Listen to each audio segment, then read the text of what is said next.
It's a David and Goliath-style battle pitching a small farm against the New South Wales Government. The relentless urban sprawl is pushing one of Sydney's last piggeries off the land to make way for the South West Rail Link. But as Nicole Chattel reports, they're not going down without a fight, suing the government for compensation. This little piggy's facing eviction. The South West Rail Link near Sydney will transform this semi-rural area into a state-of-the-art transport hub. And that spells the end for a farm that's been here since the 60s. They're not interested in our situation at all. We're just a little insect in the way of development in Sydney southwest. The rear of the property is used to process effluent, and that's been seized for the rail line, crippling a business that turns over close to $2 million in sales a year. The government says it's not responsible. They're saying the farm that you've set up and the food that you are producing is insignificant and of no value, so we're going to interfere with it and we're not going to pay you anything. That's not good enough.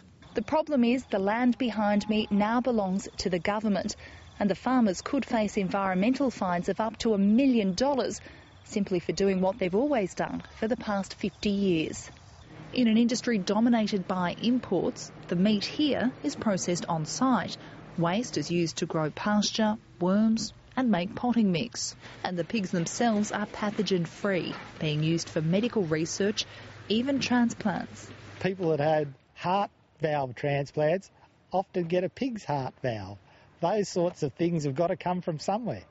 The owners are unhappy with the government's handling of the case, and the Farmers Association says they're not alone. It wants proper compensation for businesses affected by government infrastructure.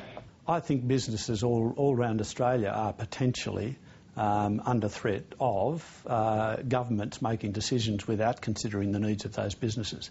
We're left in no man's land. We're just sterilised in our business at the moment.